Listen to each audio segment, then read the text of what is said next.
On a cold, drizzly evening, Logan, a taxi driver hardened by years of struggle, pulled his worn-out cab to the side of the road. The city's neon glow blurred through his windshield, mirroring the fatigue in his eyes. As he waited for his next passenger, the door suddenly opened and a woman stepped in, clutching a small child to her chest. Her face was pale, streaked with tears, and her trembling voice barely formed the words, "Please, just take us home." Logan's instinct told him this wasn't just another late-night ride. The weariness etched into her face, the way she shielded her child as though the world itself was their enemy. It all tugged at something deep within him. He didn't ask questions, though. He simply nodded, turned on the meter, and drove into the quiet of the night. When they arrived at her modest apartment building, the woman fumbled through her bag, her hands shaking. "I'm sorry," she whispered, her voice breaking. I don't have enough to pay you right now." Logan stared at her momentarily, her child nestled in her arms, too young to understand the depth of her despair. "You don't owe me anything," he said, his voice steady but kind. "Just take care of your little one." The woman's eyes filled with tears again, but this time, they weren't from sorrow, but gratitude.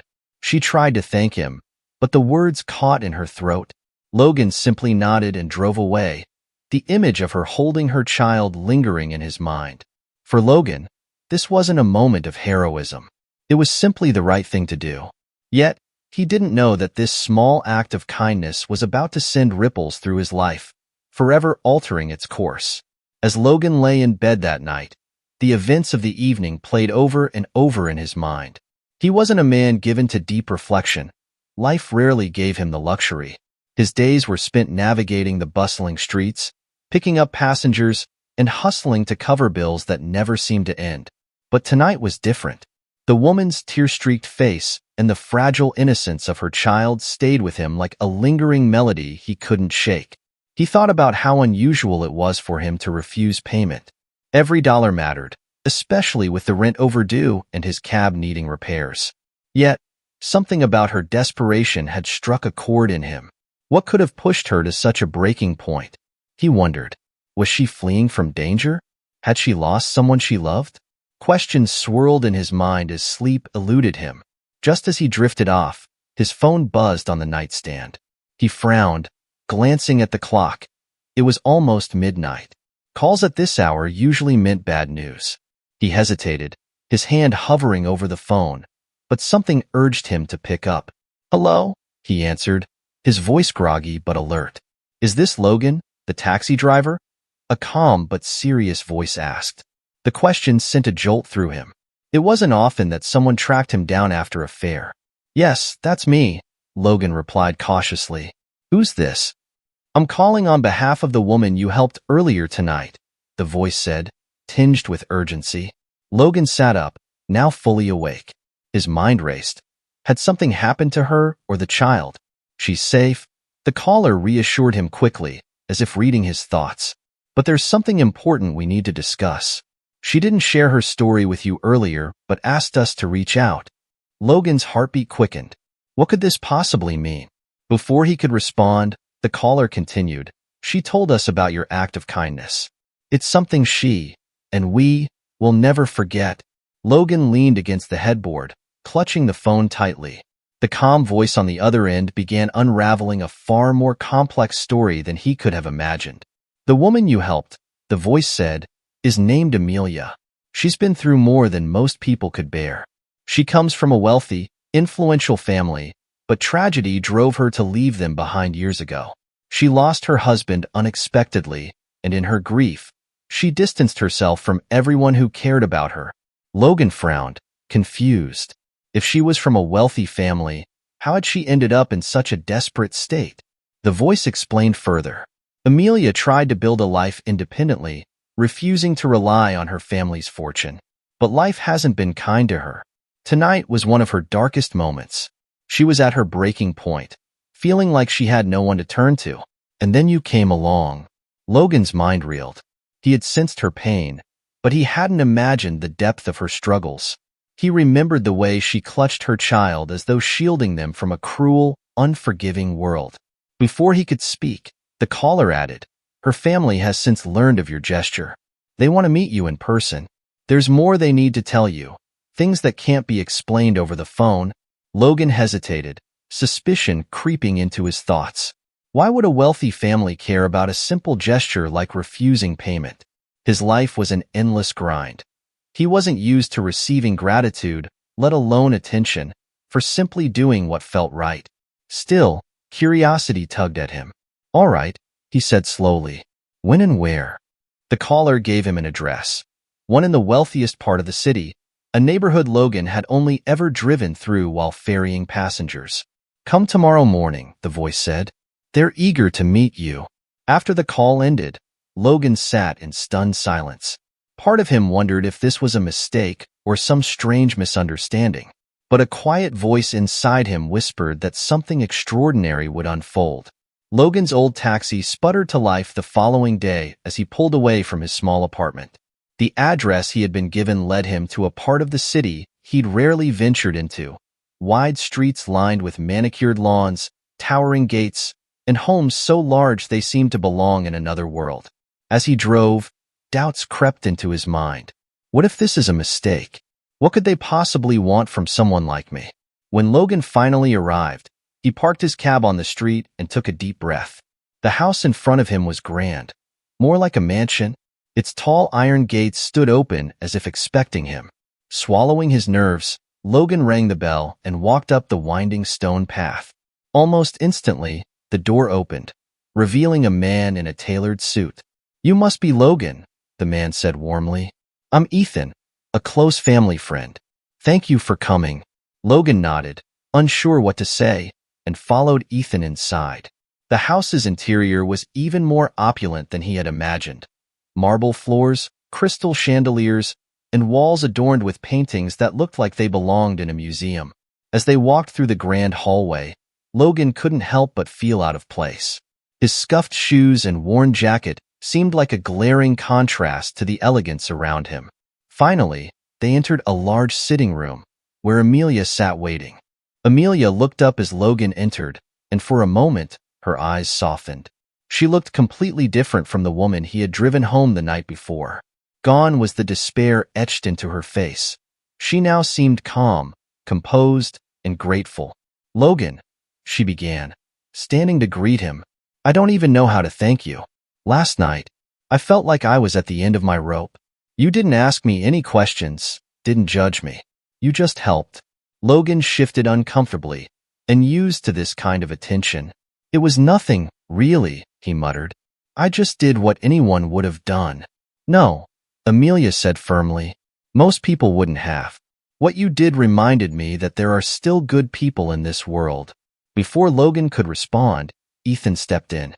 "Logan, you must know something about Amelia and her family." His tone grew more serious. "They've faced their share of hardships despite their wealth. But last night, your simple act of kindness did more than you realize. It gave Amelia the strength to reach out for help. For the first time in years, Logan looked between them, unsure of where this was going. Ethan continued, "The family wants to show their gratitude, but more than that, they want to offer you an opportunity. Something that could change your life." Logan stared at Ethan, unsure if he'd heard correctly. "Change my life?" he repeated, his voice laced with doubt. "I don't understand." Ethan smiled gently. "Let me explain. Amelia's family has a tradition. They believe in rewarding acts of selflessness. When Amelia shared what you did for her, they saw in you something rare. Kindness without expectation. They want to support you the way you supported her." "What does that mean, exactly?" Logan asked, still skeptical. Amelia spoke this time. "Logan, they want to help you with your debts. You shouldn't have to work yourself to exhaustion just to survive. And there's more." Ethan nodded. "They're offering you a position in one of their businesses. A steady job with a good income and room to grow." Logan's jaw dropped. For years, he'd lived paycheck to paycheck, barely scraping by. The idea of financial stability, let alone a career, was almost too much to process. "Why?" he asked finally. "Why would they do this for me?" "Because kindness like yours is rare," Ethan replied. "And they believe it should be rewarded." Logan left the meeting later that day in a daze, his mind spinning with disbelief. The offer was genuine, a financial gift to clear his debts and a chance to build a new life. As he drove back through the city in his battered cab, the weight of his struggle seemed to lift, replaced by something unfamiliar: hope. That night, as he sat alone in his small apartment, Logan reflected on how a single moment, a decision to help a stranger, had set off a chain of events he could never have anticipated. He thought about Amelia's gratitude, Ethan's words, and the incredible generosity of a family he had never met. He realized then that minor acts of kindness could profoundly affect others and the person who gives. The following morning, Logan arrived at the company's office, where he had been offered a position. Despite Ethan's reassurances the day before, Logan felt nervous. His life had been a series of struggles, and stepping into this new world felt like stepping into uncharted territory. The building was a towering skyscraper, its glass windows gleaming under the morning sun. Logan's cab looked painfully out of place among the luxury cars parked in front. He smoothed his worn jacket, took a deep breath, and walked inside. The receptionist greeted him warmly as if expecting him. "Mr. Logan, welcome. Mr. Ethan is waiting for you in the boardroom."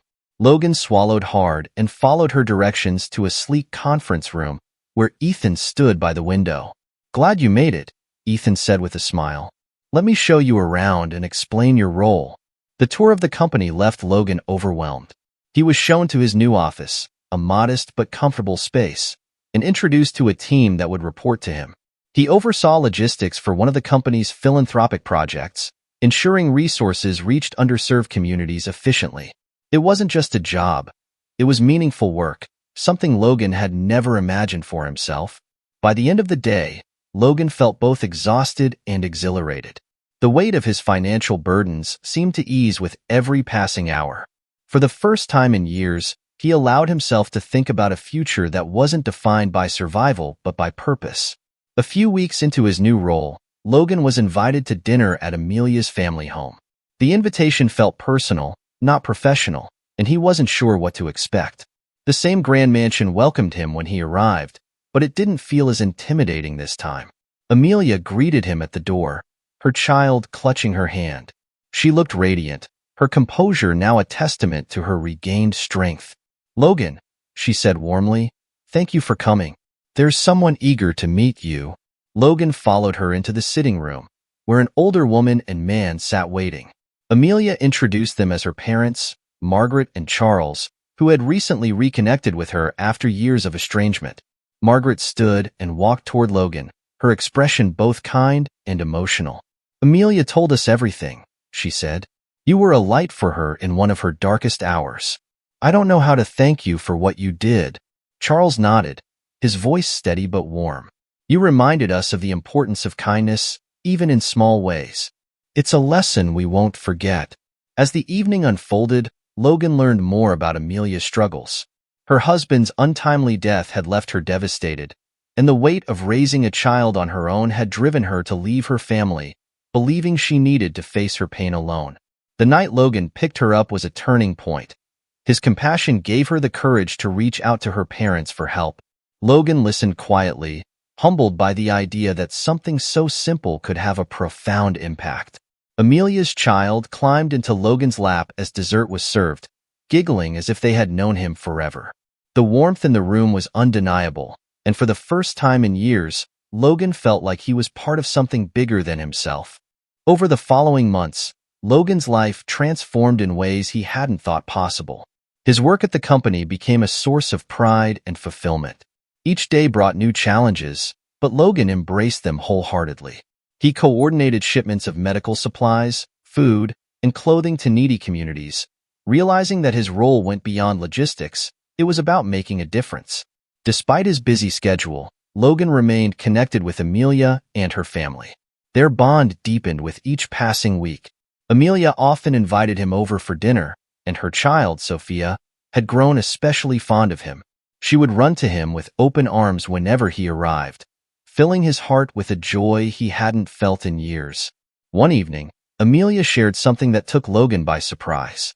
"You know," she began softly as they sat on the porch after dinner, "Sophia has started calling you her guardian angel. She says you saved us." Logan chuckled awkwardly, scratching the back of his neck. "I don't think angels drive beat-up taxis," he joked. But Amelia shook her head. "You don't see it, do you?" she said, her voice filled with emotion. "That night, I thought I had lost everything. I was ready to give up. But your kindness reminded me that there's still good in the world. You gave me the strength to reach out to my parents and try again. You saved more than just a ride that night. My hope." Her words stayed with Logan long after he left that evening. He realized that his life, once marked by struggle and isolation, was now intertwined with the lives of people who cared deeply for him. The bond he shared with Amelia and Sophia felt more like family than any connection he had experienced before. As Logan settled into his new role in life, he began to think about how he could give back in his own way. The opportunities given to him felt like gifts he couldn't keep to himself. One day, while overseeing a project at the company, he proposed an idea to Ethan. "What if we started a program to help people like me?" Logan suggested. "People who are hardworking but just can't seem to catch a break. We could provide training, job opportunities, and resources to help them get back on their feet." Ethan's eyes lit up. "That's a brilliant idea, Logan. Let's make it happen." Within weeks, Logan led a new initiative, a community outreach program to support taxi drivers, single parents, and others struggling. He worked tirelessly, meeting with people, sharing his story, and inspiring them to believe in second chances. The program quickly gained traction, drawing attention from local media and businesses. Logan's humble beginnings and rise to success became a source of inspiration, and his story resonated with many. Amelia and her family provided their full support, funding the program and offering resources to expand its reach. One afternoon, as Logan watched a group of newly hired workers receive their first paychecks, he felt a profound sense of accomplishment. These people had been on the edge of despair, much like he once was, and now they had a chance to rebuild their lives. "I never thought I'd be here," Logan admitted to Amelia later that day. "Helping others like this. It's more than I ever dreamed of." Amelia smiled warmly. "It's exactly where you're meant to be." Months turned into a year, and Logan's life flourished in ways he could never have foreseen. The community outreach program he had helped launch became a cornerstone of the company's philanthropic efforts, changing countless lives. But beyond the program's success, Logan found a deeper purpose in the relationships he had formed. Amelia, Sophia, and her family had become his second family. The bond between him and Sophia grew stronger with each visit. She often referred to Logan as her hero. While the title made him feel unworthy, he cherished the role he now played in her life. One crisp autumn evening, Amelia invited Logan over for a quiet dinner. After Sophia had been tucked into bed, Amelia handed him an envelope. Her eyes shimmered with a mixture of gratitude and nervousness. "What's this?" Logan asked, opening the envelope to find a letter of appreciation from Amelia's parents and a check. The amount written stunned him. It was enough to buy a new home, start his own business, or retire if he wished. "We wanted to give this to you sooner," Amelia said softly, "but we wanted you to see how much you've already accomplished. This isn't charity, Logan. It's our way of saying thank you for being there for us, helping many others, and showing us what true kindness looks like." Logan sat in silence for a moment, overwhelmed. He had spent his life scraping by, never imagining such generosity could come his way. Yet, he realized the greatest gift he had received wasn't the money or the opportunities. It was the people he had met along the way. "I don't know what to say," Logan finally said. "You've already given me more than I ever thought possible." Amelia smiled. "Then use it to keep going, to keep helping others the way you helped us." As time passed, Logan's life became a testament to the power of kindness. The financial gift allowed him to buy a modest home in a close-knit neighborhood, where he often invited Amelia, Sophia, and her family over for dinners filled with laughter and warmth. He also started a small foundation, extending the work of the outreach program to help more struggling individuals find stability and purpose. Sophia, now growing into a bright and confident child, often accompanied Logan to community events. She loved sharing how Uncle Logan had saved her and her mom, her innocent enthusiasm spreading inspiration wherever they went. One evening, as Logan stood on stage at a local charity gala, he shared his story with the audience. I used to think that life would always be a struggle, he said, his voice steady but emotional. But I've learned that even the smallest acts of kindness can create ripples that touch lives in ways you can't imagine. What started as a simple gesture, helping someone when they needed it most, brought me here, surrounded by people who've given me more than I could ever repay. And now, it's my turn to pass it on. The crowd erupted into applause, but Logan wasn't thinking about accolades. His eyes drifted to Amelia and Sophia, seated at the front, their smiles lighting up the room. For the first time in his life, Logan felt not just successful but genuinely fulfilled. Later that night, as he sat on his porch reflecting on the journey that had brought him here, Logan couldn't help but marvel at how far he had come. The struggles, the sacrifices, the unexpected twists, they had all led him to this moment. The ripple effect of kindness, he realized, wasn't just about changing other people's lives. It was about transforming his own. And as long as he had the chance to keep that ripple going, Logan knew he would never stop.